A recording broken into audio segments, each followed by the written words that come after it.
શું કે મિત્રો, તો આજ આવી ગયા આપણે પાછા આપણી વાડીએ. હવે આપણે વાડીએ રીંગણી વાવી છે. તો રીંગણીમાં આપણે એક તકલીફ છે, ડોકા મરડી આવી ગઈ છે. તો હવે કોઈ અનુભવી ખેડૂત મિત્ર હોય તો ડોકા મરડીની દવાનું સજેશન આપજો, કઈ દવા છટાય.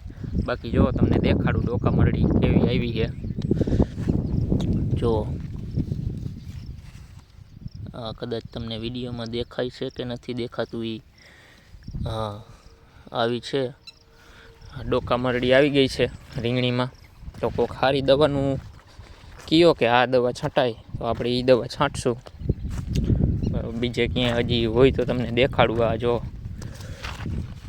જો ડોકા મરડી થોડીક વધારે છે. અને ડોકા મરડી જ્યાં આવે ને અહીંયા આવી રીતે મધમાખીને ઝુમખા થઈ જાય, જોયું તમે? દેખાય છે. આ જો બાજુમાં ડાયર ફૂંકાઈ ગઈ. આવી રીતે જો આ રહી આવી ડોકા મરડી બહુ આવી ગઈ છે રીંગણીમાં. એટલે કોક આપણને અનુભવી હોય જે રીંગણી વાવતા હોય અને અનુભવી હોય એ કોમેન્ટ કરજો કે ડોકા મરડીમાં કઈ દવા છટાય. જો આ છે આવી ડોકા મરડી આવી ગઈ રીંગણીમાં.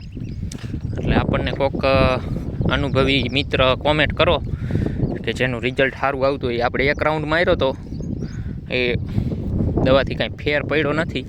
જો એટલે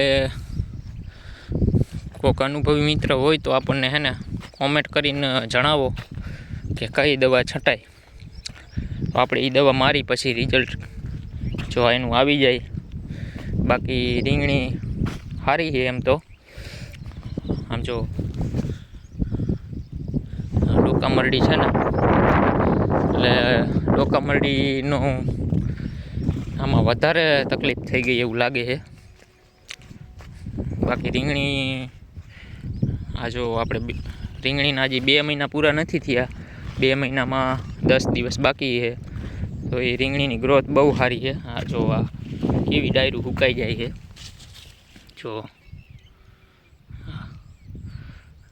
એટલે કોઈ ખેડૂત મિત્ર એવા અનુભવી કોમેન્ટ કરો બરાબર કે કઈ દવા છાંટાય, આપણે એ દવા છાંટી દઈશું.